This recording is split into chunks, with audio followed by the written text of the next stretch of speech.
Don Vito and Keith Cash. Harlem's #1 show.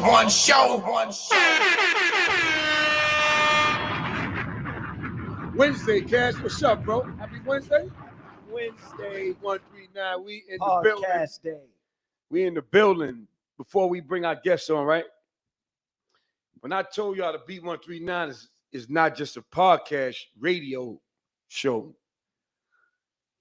We very, very active in the community like the last month or two. Hard. Yes, sir. Yes, I sir. mean, down there 6 to 7 days, all kind of community events with the politicians, a lot of events with the people in the school system, a lot of events with people that's giving back to the community, and they needed our media company to come show support. How you feel about that? We've been working, man. I'm proud of all my guys. Proud of all my guys for the accomplishment and the achievement that we set out as a team, as one common goal to achieve, to give back to our community. And today is a reason why we have this guest here. That's right. He's going to play a big part in what we're trying to do to teach these kids in our community And these adults how to save lives. Save lives. This is, yeah. I mean, it's monumental. It's like important. Very You know what I'm important. saying? And he's gonna explain to y'all exactly how he was trained, the reason why he's doing what he's doing. It's gonna be a beautiful show. Yeah, you got to Keith Cash to jump on what he's saying is that, you know, CPR, learning how to save someone's life is very important. Like someone passes out literally every day. I don't know the statistics and stuff like that, but there's somebody who's in need of that every day. And a lot of people could still be here today if someone around them knew how to Perform. you know, resuscitate, right? CPR is resuscitation, right? Yes, sir. And people panic, you know, like I seen people have a seizure, you know, and I panic because I don't know what to do. Yeah. You know, they kicking and flapping, I don't know what to do. And this is not the same thing, but in the end of the day, you know, we got a heat index that's very high right now. We also have the kids out of school and they, you know, they're gonna hit the beaches and gonna hit the pools heavy, you know, and then you got older people, seniors who with this heat, they get exhaustion. And we need this guy we're gonna introduce in a second. We need his expertise and his information, because information is key to how to, you know, go about saving someone's life. So without further ado,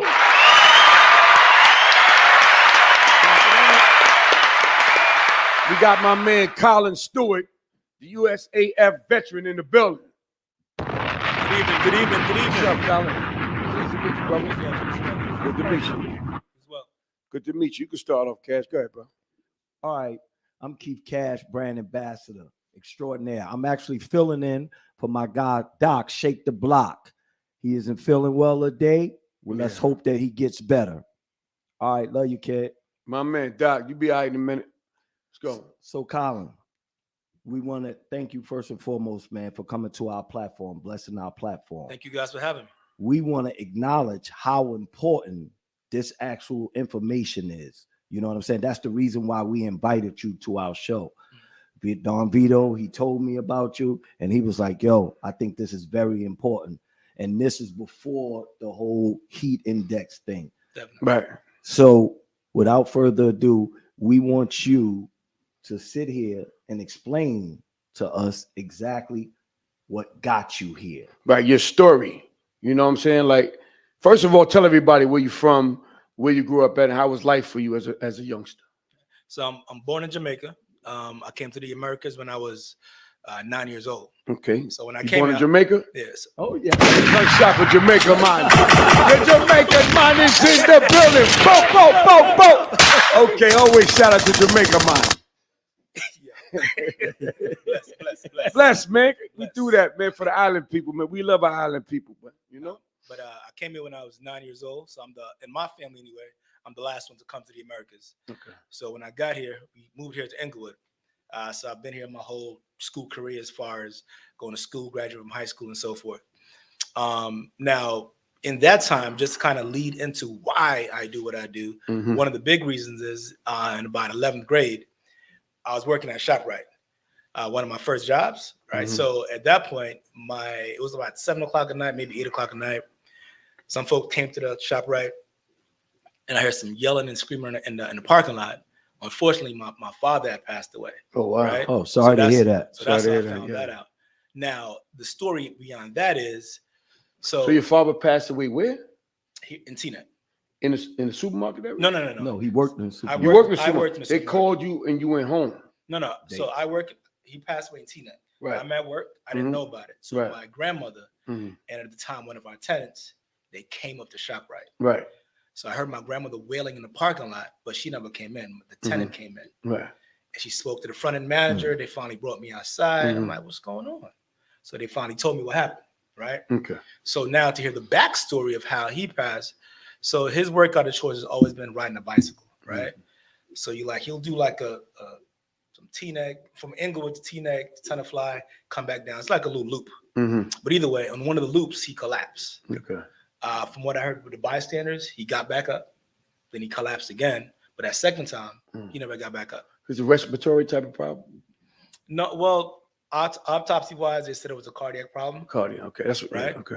But definitely, in that sense, no one ever touched him or moved towards him for a few minutes. Right. So as we know, Right. minutes count. You mentioned earlier about people dropping every day. Mm-hmm. It's literally every 2 minutes someone's dropping from sudden cardiac arrest. Wow. It's So crazy. if you're not there to participate right away, Right. It's a done deal. time being wasted, right? Right. So either way, and crazy part, he's a nurse, Mhm. right? So he collapsed. No one assisted it immediately, but they did call 911 eventually. 911 came, of course, they tried, they did their work. But like my view on stuff when I teach people now is I want to train you to be confident and empowered to like jump in as opposed to like standing back, second guessing yourself, right? Do something as opposed to nothing at all. Right. So that's when I'm teaching. I even joke with people like, listen, I'm only teaching y'all to save me. Right. Like they think I'm joking, but in my head, I'm like, nah, I'm for real. Because if I teach you to save me, Right. I know everyone else is good. So let's go back to the story with your dad. Mhm. So when your dad passed, he passed? He did. He Yeah. did. Okay.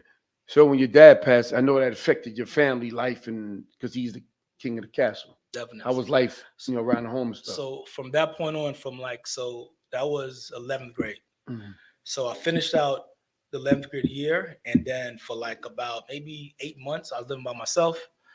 But working and paying bills as a somebody in high school. After a while, that kind of caught up to me. So eventually, I left the house and I moved in with my grandmother. Mhm. So in doing so, finished high school. But to how I live, me and my dad live, because it's just me and my dad. So how we live together and how we communicate with each other, it was different than when I lived with my grandmother. Right. She's a strict one. My dad is strict, but she was strict. And grandmothers don't play. They be the littlest things too, right? Yes, she's about four something. And mine was too. How old was you at the time? 16, 17, around that. Mm-hmm. Yeah, Still in 16, high 17. school? Yeah, still in high school. Still in Okay. high But what I heard about Jamaican women, right? Young or old, Mhm. but as an adult, they don't play, man. Oh, Like, no. I mean, discipline wise, they tear your ass up. Especially if you're old school. Like Right. there was a time my grandmother tried to beat me, and I was older, but I was still I was still going through it. I was acting like it because I ain't want her to tell my daddy. Because I know that you had to go with the flow. 100%, 100%. Yeah, man. Them grandmoms or something else. So, but she was your backbone, though. 100%. Nah, like she is. When y'all speak about entrepreneurship earlier, for me, she's the first entrepreneur. How I said I'm the last one in the family to come to these Americas. Mhm. Yeah. She was the first one, There you go. right? So she left. I don't know how and why she did it because she has a twin in Jamaica that looked spitting them. They're like twins almost, Twin right? sisters, yeah. I'm like, what made you decide to come to these Americas? And she decided to stay, Wow. right? So her leaving Jamaica, being on a boat flipped over someplace in Florida, the Coast Guard. Early Like, 80s. Yeah. Yeah. No, early 70s. 80s, not 60s. 60s. Yeah. Wow. That wasn't no real boat. That was Yeah. like an inner tube type of boat. So, Yeah, it was a little boat. yeah. Facts. Yeah. Nah, so even when I came and kids be like, you came in a banana boat. I'm like, no, I didn't. I came on a plane. But everybody was laughing. Yeah. So I got a little tight. But either way, in thinking about it, looking back, someone did come in on a boat.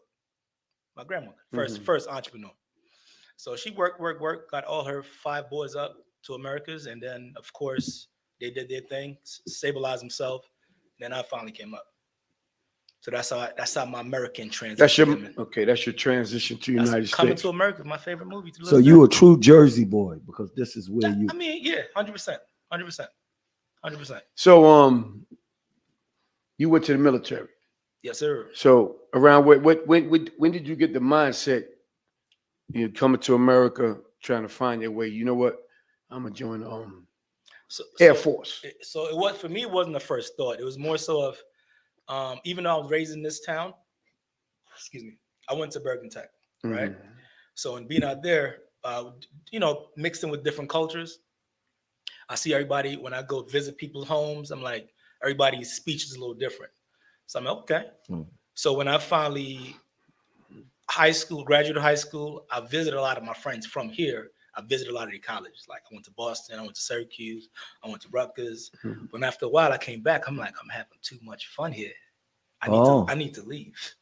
So that was my thought, because for me, my grandmother came to America. My dad and them came to America. What do I add to that legacy? I got you. Right? So the discipline kicked in. 100%. All right. 100%. Like, definitely kicked in. But I called a recruiter. I left, got to Texas on October 7th, 1999. Right. So that's why I started my boot camp career, and they started yelling at me right away. Early in the morning. This little short guy's right here. Yeah. Almost nose to nose, got all the spit on my face. Yeah. Right. Yeah. But I was tired. So I was thinking, why is he yelling? It's too early. Yeah. But my face is always like this anyway. So nothing ever bothered me when it comes to that part. I don't like that yelling, man. Yeah. I mean, I come from a yelling family. Like most of the elders, like your grandmother, the little lady. My grandmother's a little lady too, but they always yell. You understand what I'm saying? They always boss you. They don't explain shit. Do this, do that. Get over there. Shut up. Nothing behind it. So we're gonna make the mistake again because you ain't teaching me nothing, man. You just telling me, shut up, do this. Sit down, get up, whatever. But eventually you learn, because these are the things. Yeah, I learned because of the ass whippers, though. I ain't learned what they said. But here's my deal, real quick, right? Is that the fact that the yelling was so much that when I was around people that didn't yell, I felt good because my family always yelling, man. But you got to take it, So to see that the recruiter guy, when I enlisted, I passed everything. But that part I couldn't do. I came to terms. I backed out just because of that. Yeah. Maybe you say I punked out. Maybe you say I don't like it, whatever you want to say, but I stopped. But so how did you feel when a little shorty was in your face and you say your saliva sprays all over you? I mean, like, stuff like that don't bother me. Like, people, like anybody that's like too loud for me, I know they're just, that's it. That's all you're gonna do for me right now. Right. So as far as me coming from Jamaica to here, I know that I said came here when I was 9, but in my brain, when I came in 9, I was a grown up. You can't compare an islander child to someone that's raised in a different culture sometimes. Because when I came here, they tried to give me a babysitter. I'm like, babysitter? The first year that babysitter, she had these can of ravioli thingies. I went home, I didn't eat all the whole day. I'm like, Daddy, the lady can't cook, man. So I went home, I cooked, and after I cooked for him, he's like, oh, we good on babysitters. We good after that. But okay, even how we play in Jamaica, of course, there's rock fights, there's machete fights. Like, this sounds crazy. I don't think they do this kind of playing nowadays. They say don't talk about the bush, but I got to talk about the bush. So like right across my chest right here, you'll see like a little chop, right? It's like, look, me and my friend Cal was playing with the machetes, and I chopped his arm. Back of my head, you may see a lot of shiny spots. Those are rocks, right? But growing up, when I came here, they said, listen, don't fight with these Americans. They're going to get you in trouble. And I never understood what that meant until I got suspended from school. Because he gave me the green light. He said, all right, go ahead. Daddy, they keep picking on me. They bullying me.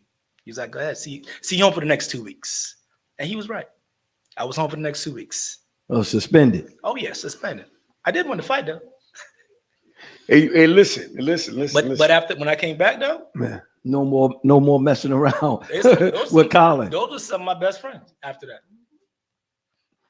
So you had to show them that, we ain't gonna play this bullying game too much longer. And that's why I say definitely yes. But that's what I say. Like even the military, I'm like, you just yelling. I get it. All right, so what did you do while you was in the military? So in the military, I'm a medic, right? So or EMT, right? EMT. So as far as I started out, my life started out in Texas, of course, boot camp. Then I went to Wichita Falls for training. Then after that, I transitioned up to DC. I was at Andrews Air Force Base there for a couple of years.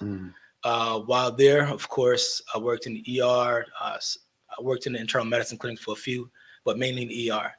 After that, I transitioned out South Korea, came back to the location in Andrews by accident because I picked some stateside base. And then after that, I transitioned back out to Abu Dhabi. I was there for about a year, came back, South Korea, Abu Dhabi, South Korea, England, Germany. Wow. Out of here. So you did some traveling. Got a lot of stamps on your Oh yeah. On your So in the military, they don't use passports, do they? No, we have passports. There's official passports. Okay. There's official, but you don't necessarily need it because as long as you have your military ID, you're good to go. Because there's one time I forgot my ID, my passport, and I forgot what country I was in. But I went to the person that didn't speak English. I said, I can't find my passport. It's you good. They took me to some other room, fill out some paperwork, got on the plane. But so how many years was you in the military? 15 years. 15 years. Wow. But it flew by, man. It flew by. Because you find a way to live. 100%. Yeah. Like I just like we was talking about earlier about camaraderie, right? Yes. That's the brotherhood is crazy. Like you, because you've been through something together, right? You've been through something together, and you grow together. You figured out how to live through it, right? And just seeing different things. And you think about it, right? If you all from the United States and you in China, you understand? You're gonna naturally bond together because it's only y'all. Facts. You understand where I'm coming from? Yes, sir. It's like one time I had a situation with some dudes in New York, and we were gonna go at each other, right? And it never happened. We were gonna really go at each other. It never happened. We in California at the music awards, right? And we come down to the hotel, and we all get on one floor, and we suited, looking, ready to go to awards. They come down, they get on, they suited, ready to go to awards. We looked at them. They looked at us and said, "We too fly for this." What are we doing? Like, yo, you know what, man? Shit's dead. Shit's over. But not just because of the situation. We in California. Yeah. At that time, that Bloods and Crip thing was on a high. Okay. And we should be in the malls and all that, and we shopping, buying stuff, and we got all this jewelry and all this stuff on, and they sizing us up. So we gotta band together here in Cali, and that's where them little beasts with New York, the East Coast and West Coast going on. Yeah. So already, if you look like you ain't from the East Coast, they sizing you up. So we all bonded, had a great time, but we made sure we all was good until we went home. There we go. You know what I'm saying? So you done been all these countries and all that, and you got you with your team. I know the camaraderie got to be some, because at the end of the day, they don't really speak English, and if something go wrong, y'all got to band together, because you stuck. They let people come to America and live and do what they want to do, but go to another country and see if you do what the fuck you want to do. Not at all. You know what I'm saying? Sometimes you can't believe where you stationed at, or on a trip where your resort is at, because they got drama in the towns. You know what I'm saying? True. But I know there ain't no comparison to the military. So have you ever seen any gunplay rocking and stuff like that? For me, thank goodness, no. I always see the after effects. Remember, I said I work in a hospital, right? So, like when 9/11 first happened, of course, like pretty much like within about maybe a couple months, it was drones of people leaving, right? But also after that, it was drones of people coming back. Unfortunately, they're injured, right? So when you hear like the people coming back, I don't know if somebody earlier was talking about somebody had pins and needles in their foot and stuff like that. Like it was so much patient care, it was like overwhelming at times. So when you mentioned earlier about PTSD, sometimes just seeing so much stuff it blows your mind. The amount of stuff the human body can morph and go through is crazy. I can imagine, man. That's why I couldn't work in the hospital in like a surgeon or something like that, because I can't see all that. Like I work in the ED. That's what I do. He work in the Nice, hospital. nice. Yeah. So what made you re-enlist after seeing that? No. So that was before. Oh, actually, that was after as well. So the first time I re-enlisted was I was still getting my American citizenship, getting through that process, and they gave me the opportunity to go to a different country. I'm like, where's that? Like South Korea was the first time. I'm like, where's that? I had to Google because I'm coming from Jamaica. I'm not thinking about doing anything else. Mhm. I'm here in the Americas, right? Yeah. But either way, got my citizenship, went over there first. Now, after 9/11, why did I re-enlist? At that point, I just loved what I was doing, right? Working in the medical field is like we always say, they don't need us till they need us. Mhm. And that's 100% fact in the military, out the military, right? So it all comes back to patient care. It always comes back to taking care of the person next to your right, taking care of the person next to your left. So that's why one of the big reasons I re-enlisted. Well, one of the main things, man, definitely we want to thank you, man, for serving your country. Yes, You know sir. what I'm Yes, saying? sir. Making sure that we safe over here. We want to give you your flowers now. You Yes, know sir. what I'm saying? We have to respect our veterans. 100%. So, all right, we're gonna speed it up a little bit. So, what made you transition? Say, 15 years is enough. I did it all. I done traveled the world. Good question. It's time for me to go home and be a regular, what they call a citizen, A civilian. civilian. Excuse me. Because I know when y'all come home, y'all just can't. They can't just. Civilian. I mean, citizen, civilian / civilian, because it's really both. Because when y'all come home, y'all just can't come home. Y'all got to go somewhere, and pretty much get your mind right, and let us know that you got your mind right. Okay, now you may go. Facts. Okay, let's talk about it. Could you tell us that process? Yeah. Now, my transitioning, I never went through such a like a hard process as far as transitioning. So me even leaving the military, yes, I did speak with my mental health docs and so forth, right? Even now I still do, just because sometimes my brain ain't all the way there sometimes, right? But it's just the way me thinking in my head, my stinking thinking, if you will, right? So the transition is different for everybody, right? Yeah. And depending what you saw, depending what you did. Like one of my troops, his job, he was a transition officer. And what he does is like folks that go to a certain base, right? They stay there for a little while and they're not doing any work. It's like just a hold, right? They have not rest and relax. What is that called? Just kind of they kind of like power down from what they were doing, unwinding, right? They unwind from what they used to do to transitioning. So now they're talking to their physical therapy, their mental health docs. They're going through, speaking on the phone with their kids, just kind of get that transition point back. And of course, hey, you guys have seen this. Now we're transitioning back to this. We have to learn to speak a certain way to our loved ones. How do you feel about that, right? So it's like it's a long process, and everybody, even though we do transition out sometimes, they don't necessarily have the full transition package because you can't tell what's going to go in here, right? Okay. It's just like how they say with like PTSD. Some people say, "Oh, I have PTSD." PTSD may happen today. It may happen 3 years from now. It may kick off, right? So it's not like a press button. It's something, like you said, something trigger. It could be a trigger that you may hear or feel later down the line. Quick little story. Like when I was in 1 year, I was in England. It was Thanksgiving time. I had a turkey in my sink, and I was cleaning the turkey. Took all the giblets out and all that stuff. Right? It was thawed out, so I picked up the turkey. For 2 seconds, I was like, "That's wild, crazy." So what I was thinking about in that moment was, there was like I've been, babies in the ER, right? That didn't make it, unfortunately, right? For that 2 seconds, that's what I saw, right? So I called my friend, like, "Hey, listen, I need you to come get this out of my sink."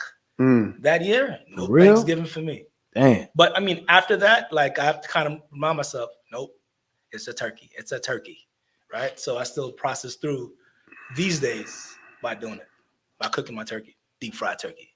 Let me tell you something about what you're talking about right now, right? For the viewers too. If you live a life where you're doing the same thing every day, every week, every month, every year for years.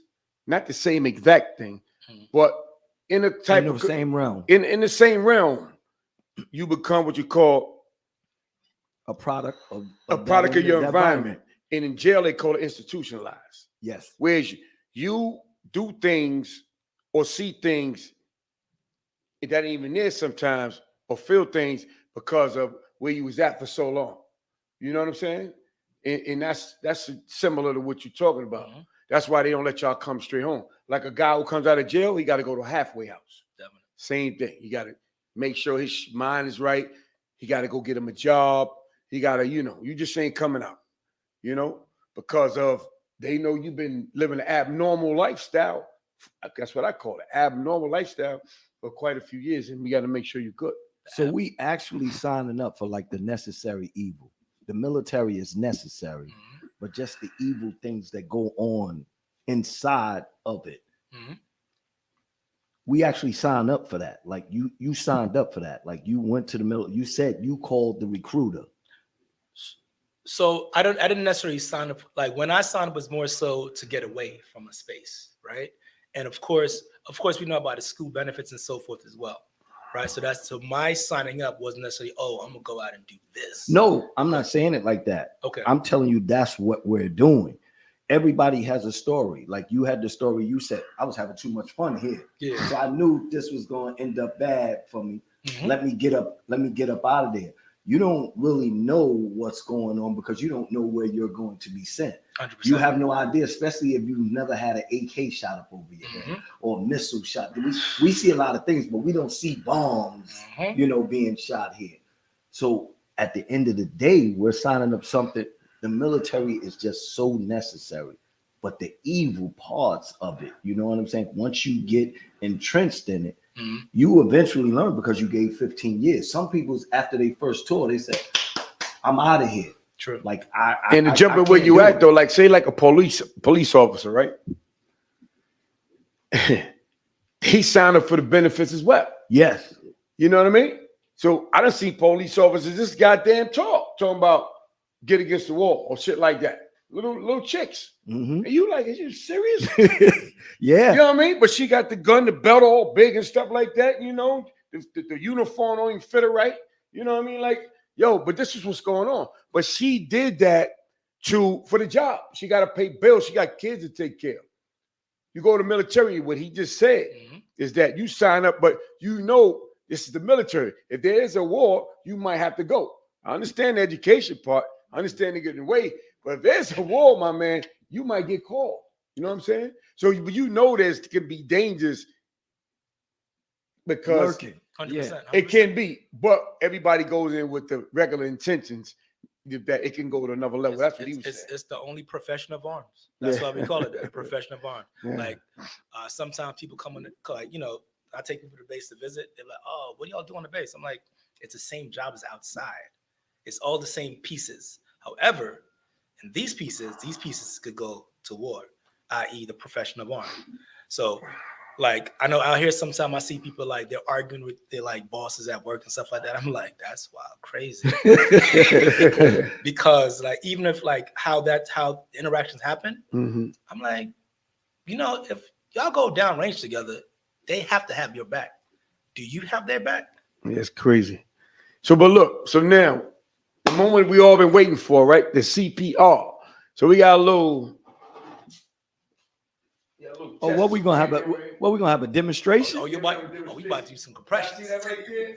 My man got the baby over here, and then you got something else over there, man. So we're gonna do a demonstration. Always ready. Now we going to CPR, y'all. This is where his story came from. He lost his dad. He'd been in the military. He came home from the military, make a difference. And his background is medical, so he started this company called One Love CPR, and he's going to do a couple demonstrations, give people information to learn how to save lives. Very important in very all type important. of situations of life. It's a list. It's a list. He says someone's dying from falling out like every 2 minutes. Every literally. 2 minutes. Every 2 minutes, somebody drops Every 2 minutes. That's so crazy. Right now, take it from here. It's on you. Right. So of course, just like you just mentioned, every 2 minutes somebody collapses from sudden cardiac arrest. Right. So that means, of course, the heart stops. I know you guys seen like LeBron James' son and the gentleman Deham, football player, right? As soon as something happened, they started the compression process, right? Why do we want you guys to start that right away? Is because we want to keep that brain keep the brain alive, keep the heart going, right? Now, back in the day, I know someone mentioned earlier, I don't want to put my mouth on that person. I want to kiss that person, right? So when people think about CPR, that's what they used to think, right? So with that being said, let's say someone drops, someone down 911, but never touched the patient. Now, keep in mind at minute 5 going to minute 6, brain tissue starts to die out because it needs oxygenated blood to stay alive, right? Okay. So now if you don't start the process, that person, even if they come back, they may be a whole different person. Quality of life is way different, right? So with Deham and the LeBron James son, they back to their regular situation, right? And that's because they jumped in immediately, right? So with that being said, just a quick demonstration, right? Can I slide this up? Whatever you want to do, man. Do your thing. You need some help? You need the room here, right? Yes, sir. Yeah. All right, let me pull this right. I'll talk. Yes. Move this out the way. Yes, sir. That's good. All right. Let me duck down a little bit. Lost my face. All right, so Don't worry about that. Let's say that I see someone on the ground, right? The first thing I'm always gonna do, I'm always gonna look around for my safety first, right? Safety, right? Look around to see the safe. Next, I'm gonna check on the patient. Hey, buddy, you okay? Are you okay? And notice I'm tapping and shouting, right? Now, when I tap and shout, the person will either listen to your verbal cues or feel your painful stimuli. Notice as well, I look directly in their face while I'm tapping and shouting. If they grimace at all, I need you guys to see that, right? They don't respond at all, that's when I'm going to yell out for help, right? Help, help. I tell someone, call 911 and grab the AED, right? Next, I'm going to just look at the chest. Why am I looking at the chest? I'm looking to see if they're breathing, right? I'm going to look at the chest for 5, but no more than 10 seconds. But if that chest is not going up and down, I know they're not breathing. It's a heart problem going on. So I need to start compressions. Now, in doing compressions, we could do 1 or 2 things. We could do 30 compressions and 2 breaths. That's traditional CPR. 30 and 2. Right? 30s and 2s. Now, if I didn't feel comfortable put my mouth in this person, or I didn't have any mouth barrier devices, I can also do hands-only CPR or compressions-only CPR. I don't know if the last time you've been to the airport, a lot of these airport have compression kiosks. You just walk to one of these kiosks, hit a little button, and follow step by step. They'll tell you, push deeper, push faster. So that's why they said, while you have some time with a coffee break, just learn hands-only CPR, the bare minimum. Do something as opposed to nothing. But either way, I'm gonna run it back. I'm gonna run through the whole scenario. Okay. I'm gonna stand up. I may lose my face, but I keep talking. You can just move the chair to the side, right? And you can bend down some, and then you won't lose your face, really. There you go. There you go. He ain't gonna lose his face. Now he go right there. Look at him. He go. All right. So let's say now I see someone, right? Again, like we just talked about, seeing safety, right? Looking around, we're safe. Hey, buddy, get up. You right? Help, help. Call 911, grab the AED. I'm checking my pulse. I'm checking my breathing by looking at the chest, right? 5, 4, 3, 2, 1. Okay, there's no breathing. Now I'm gonna get my hands in position and start compressions. With the heel of my palms in the center of the chest, dead center. Hands are together like so. Table sturdy, right? I'm starting my compressions. Here we go. All right. So I don't want to break the table. Right? I'm gonna hold open the compression. But you could do it, but just don't press as hard. All right. But we know you got to go hard. So compress it. 1, 2, There you go. 3, 4, 5, 6, 7, 8, 9. A lot of people sing that song, Staying Alive, right? I can't say that. But 28, 30, 39, 30. Yeah. And then 30. 2. I'm gonna give my 2 breath. One hand in the forehead, pinch your nose closed. Other hand, grab that chin, rock the head back. That's the head tilt, chin lift, right? I'll just move the tongue from the back of the throat. Air is not open. Be mouth to mouth and give those 2 breaths. Right now, in position, COVID guidelines keep updating. So right now, as far as giving breath, I have folks just doing straight compressions. Right now, if you have a bag of mouth barrier devices, I do have them giving breath though. Right. Good?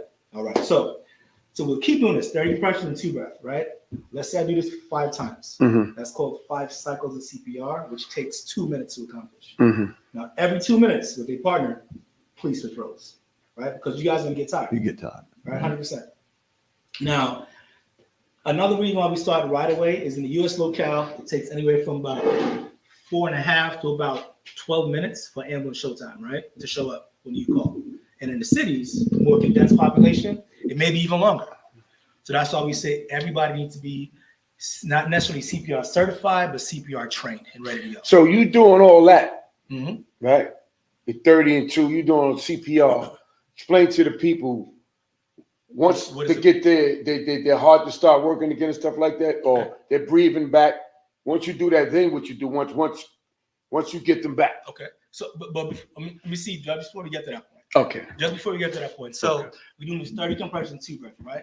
Why compression's good? Compressions are good for circulating blood flow. That's all we're doing to moving blood around, right?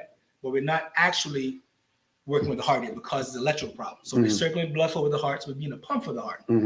So after that, though, that's why we say go call 911 and grab the AED. Now, the AED is what fixes the rhythms of the heart. Right. So let's say now I'm doing compressions. Somebody brought the AED to me. The first thing I'm going to do is going to open the AED machine, open it up. Y'all pay attention to this, very important. And open it up and hit the power button. And listen. Adult patient. If the patient is a child, press the child button. On this particular model, we do have a child button. Right. Remove clothing from the patient's chest. And we're just listening, following the steps off the machine. Remove packet and apply pads onto patient's bare skin. Sit this down real quick. Apply pads as shown in the remove picture. the packet, right? It's 1 pad, 2 pad. Packet. Remove packet and apply pads onto patient's bare skin. I'm just looking at the Press pictures. pads firmly on skin. Pictures. Put them in place, right?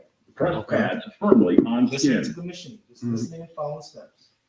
Do not touch the patient. Analyzing heart rhythm. Right now, the machine is doing all the work. So we won't touch a patient. Do not touch the patient. Analyzing heart rhythm. Shock advised. Do not touch the patient. Everyone clear. Clear. Press the flashing shock button. Now, real quick, I'm going to pick this up so everyone can see it. Press See that the flashing shock yellow? button Flashing now. red? Right there. Yep. So it's telling you what to Press do. It's the showing you shock where to do button that, right? now. I'm clear, you're clear, we all clear? Shock delivered. Begin CPR. We go right back to our compression, right? Okay. Now you hear the machine, right? That's keeping the beat, right? 10. So while I'm compressing, it's Wow. keeping the beat The for me, count. it's There, counting the for count me, is right. Right? Yeah. And also, 20. every machine has an internal timer that counts down for 2 minutes. And every 2 minutes CPR with the partner, 30. doing again? Give 2 breaths. Switch. 100%, right? So as you hear, this machine is giving me step by step in what to do. These machines are made so if you've never taken a CPR class, once you hit this power button, it'll tell you step by step what to do. There you Just follow along. So you don't panic. 100%. No. All 20. This is going to play out for the full 2 minutes. So I'm going to turn this over right now. Okay. If you guys have any questions for me? I got a Oh, yes, we question. do. Yes, sir.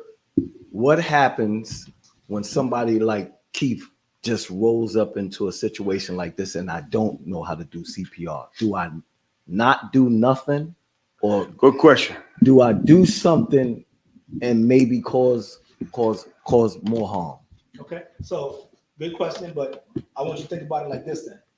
If I find somebody like this, their chest is not going up and down, so they're not breathing at all, right? Yeah. That means clinically they're dead. But if you don't do nothing, they're dead, if that makes sense. Okay. So you got to try to do something. Yes. So in what I mean by that is, if I come on the scene and I see somebody, I may be nervous, 100%. So that's why we gave the order of just do something as a hands-on CPR, as opposed to nothing at all. Right. Just circulating that blood flow until 911 arrives. That's the bare minimum, right, for anybody. Okay. Makes sense. Makes a lot of sense. All right. I know I give you guys some other stuff, but you mentioned earlier that as far as Malcolm folks, right? Definitely is a pocket man. Let's do a little intermission right quick. Let me get on this thing, right? So Doc, I told him, right? You know, somebody fall out, man, and I got to put my mouth. I don't know if they're gonna make it. But I'm gonna be whole. But he gave us the. No, I understand it. But before this, Cash, I'm keeping it real, man. Yeah, I mean, we all. Now everybody don't feel that way. Some people might do, but me, I can't see me putting my mouth on another man. You understand? So I'm gonna do everything else, but the mouth ain't gonna happen. If it was your son, your family member, your best friend, if it was your partner, Doc. I'm gonna smack you in the side of the head, man, and see if you wake up, man. So, Colin, let me ask you: Let me stop. Is it a wrong way? Like I said, I don't know what I'm doing. I'm doing compressions here. Okay. So remember in the beginning where I say that make sure the helium palm is on the chest, right? So I always have folks focus on that first. But I'm saying I don't know. I'm saying the person I don't know. I just got you. Tracking. Doing something as opposed to nothing at all is better than nothing at all. All right, it's still. My question, you asked questions, right? Is there another alternative to putting your mouth on somebody? Yeah, he told you. Don't do it. Don't do it. Just do for an adult or a teenager, you have the option to do compressions or hands-only CPR. Right. But you don't stop at 30 though. Right. That one you just keep going. Keep going. Let's Got say you. you started compressing. There you go. Because I know a few people feel the way I feel. So in my job, yeah, I see them. Like when they come in and they going, they sitting on top of the chest, 100%. and then the next one just come. Jump right in. Yeah. Just keep that blood circulating, right? Mhm. Until the AD gets here, because we got to fix that electric. But show them what you were showing them, the alternative to So this is the mouth this is situation, mask, right? This Right. is for you guys, right? Right. So of course in this kit it has the little gloves, Right. a large glove, and you latex-free gloves, and you have your pocket mask itself. Mhm. Now this pop in a position, and you can breathe into this, right? This will go right over the patient's mouth. I want to touch y'all stuff. I'm giving it a gift, right? Okay. So this pops out into position like so. Uh-huh. So that's the part right there on the top. That's where you put your Wow. mouth, right? Okay. This goes with the nose. Huh. You just wrap the head back like so. Right. And you breathe through this hole right there. Right? So in 30 compressions, 2 breath, this is where you get the breath, the mouth barrier device. Right. But if you didn't have this, Right. hands only or compression on the CPR. Right. Because 9 times out of 10, the dude ain't got that in his back pocket. 100%.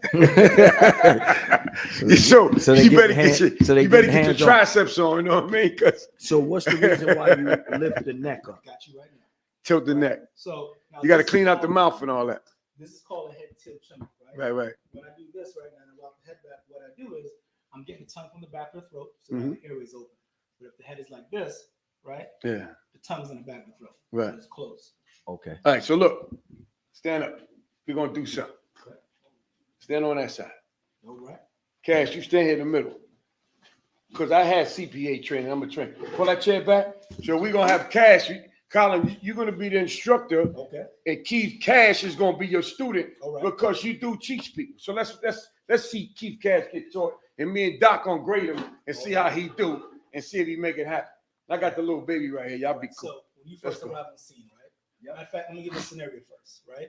Let's say you're looking down the steps, you see the ground is flooded with water. Jay, can you tilt that up for us a little bit, Electrical bro? wires all over, Let's down get them a and down full everywhere. view. But there's someone that needs your help. What would you do first? I'm gonna do something. There's water, there's Little electricity, more. but you're safe right now. I'm safe. You're safe on the steps. You're looking down here, there's water and electricity. That's So good. you would never come in this space. That's because good. Okay. It's all about you first, right? It ain't gonna stay. Your safety first. So I'm not clear. You're not In other clear. words. Exactly, right? But let's say we switch up that scenario. Now there's no water, electricity's gone, the scene is safe. Now it doesn't matter the industry, your safety is paramount, right? So I look around. Look around Look for around and safety. make sure Always safety first. Scene is safe. Now let's check on our patient, tap and shout. How you doing? Hello. Hello. Now let's say they don't respond to you. Now we're gonna yell for help and tell someone, call 911 and grab the AED. Call 911. Grab the AD. AED. AED. All right. And AED stands for automated external defibrillator. Right. Now, with that being said, now we're gonna look at the chest. We're gonna look for breathing. I'm looking for breathing. How long we look for breathing again? Y'all remember? Be For 5 seconds. There we go. Right. 5, no more than 10. There's no breathing. There's no movement. 5, 4, 3, 2, 1. And we go right into our compressions after that. Right. Here. So the technique I give people, because sometimes some people their hands up too high or even too low. So the technique I show everybody is get your hands in the armpit and then slide the heel of your palm and stop in the center of the chest. Slide it back to the center. Bring it back to the same middle. hand, slide Right it there. Right. every time. Right? It doesn't matter how big the person is or small the person is. Armpit, slide to the center, always in the right location every time. Armpit, slide to the center. Mm-hmm. Every time. Hands together, Lock hands. your elbows locked out straight, right? Your shoulders gonna be directly over your wrists. 30 30 and 2. compressions and 2 breaths. 1, 2, 4, 5, 6, 7, 8, 9, 10, 11, 12, 13. Keith Cash saving lives, y'all. 16, Check him out. 17, 18, 19, 20, 21, 2, 3, 4, 5, 6, 27, 28, 9, 30. Okay. One hand on the forehead. One hand on the The forehead. same hand that's on the forehead, pinch your nose. There you Pinch your go. nose. Other hand perfect. Rock the head back. And right now, I just want you to give me 2 fake breaths by looking at the chest and give 2 fake breaths. Look at the chest. Come on down.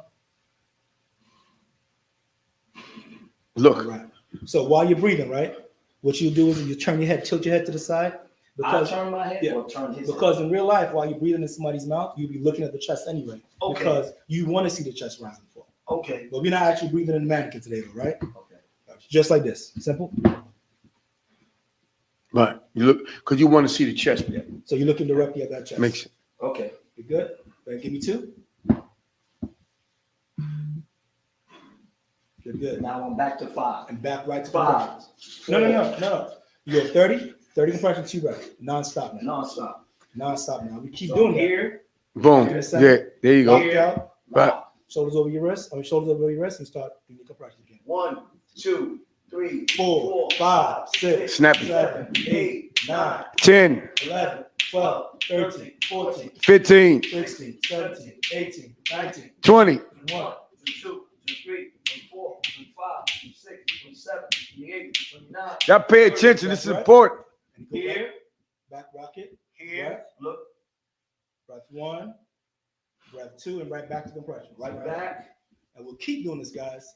For 1, full 2 minutes. Quicker. 3, 4, 5, 6, 7, 8, 9, 10, 11, 12, 13, 14, 15, 16, 17, 18, 19, 20. 21, 22, 23, 24, 25, 26, 27, 28, 29, 30. There we go. Good.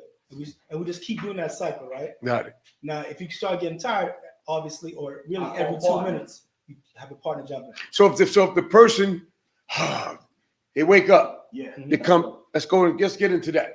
the So what's person- after that? Let's say the person wakes up, right? Right. If we have the AD and everything on already, everything stays on, Mhm. right? Because the person may still go right back out. Okay. So we're gonna talk to the person, keep them comfortable, Mhm. right? We may at this point put them into a recovery position. Mhm. What is a recovery position? It's simply turning them on their side, right? Mhm. And we're talking to them, keeping them calm and relaxed until 911 gets here. There you But go. everything stays on, the AD pass stays on, the machine stays on. Mhm. Because if they go right back out, we're back to work. There you go. Do we ever move them? So for safety, so let's say for instance, I'm gonna give 2 scenarios. Let's say summertime roofers. Let's say somebody fell off a roof, right? They're laying face down or prone, right?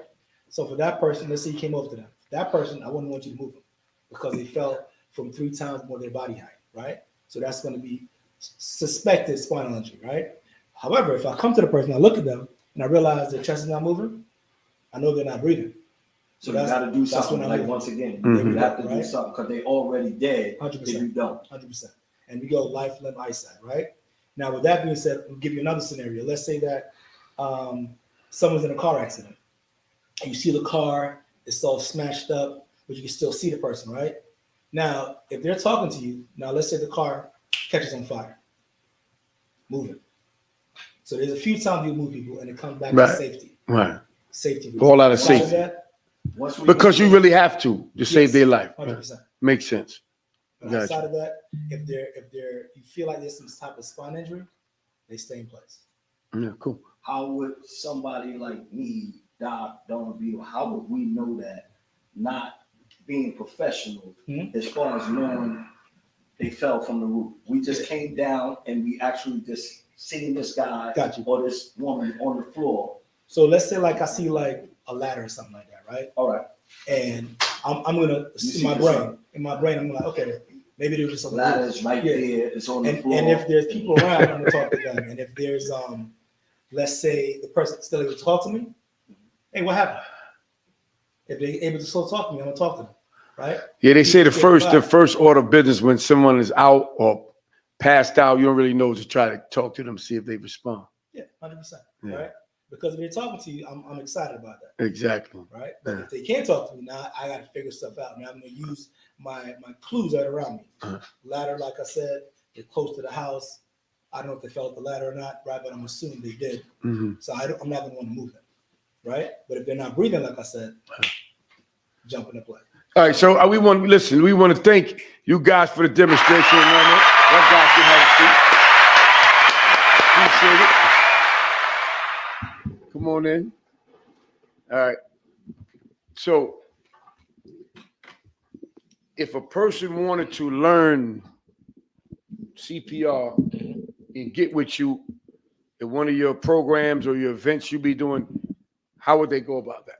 So right now, my office is located at 2 University Plaza Drive. We're on the FDU campus, right? We're in Hackensack, New Jersey. So we have classes there 7 days a week. To register for those classes, you just log on to our website, which is the onelovecpr.com. That's all spelled out, ONELOVE CPR.com. Now that's in class, right? Now we also travel and train. We just came back from Fredericksburg, Virginia. We have classes down in Philly. Travel and train. Yeah, we travel and train as well. Okay. So even this afternoon, we had a class at the office.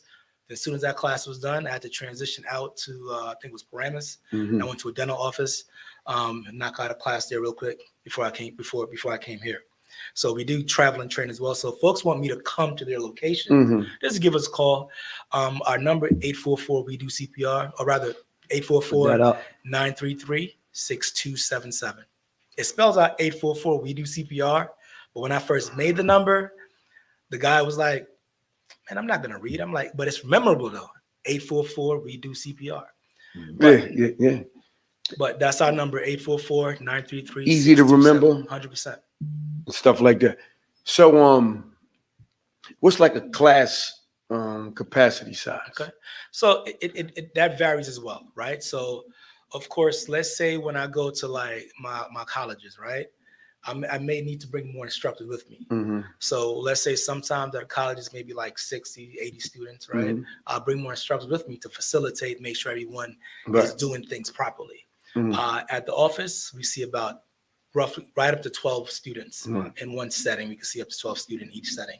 So class time, the BLS class, which is basic life support for healthcare providers, or a normal CPR class for non-medical folks, heart savers. Both of those classes run roughly about 3 hours. We also have now brand new advanced life support, right? Our ACLS class as well. So those are for the my physician that may be like ICU and the ER and so forth. Even now, dental, some of my dental folks are taking ACLS as well, and that's because they do a lot of so they need that to keep to recertify their or whatever their license is. They got to get their CPR for sure, 100%. Or they could lose their thing. 100%. And in the hospital, when the nurses were going on strike, and they had to bring the travelers in. Y'all dominated because they considered like a second tier doctor because they can do things that certain nurses could not do because they can't do it because of their license. Gotcha. So they were talking about bringing them in and paying them, the astronomical money. All right, so we about to wrap up. Can you give them your social media links if they want to give, sign up with you? So definitely. So on all social media platform, it's One Love CPR. That's on all social media platform. Again, our website, onelovecpr.com. That's ONELOVE CPR.com. If you want us to come to your organization, your church, your school, your boardroom, definitely give us a call, 844-933-6277, and we'll definitely coordinate and make that happen for you.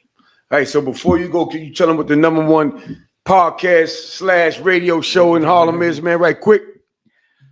The Beat 139. There it is, man. You're listening to The Beat 139.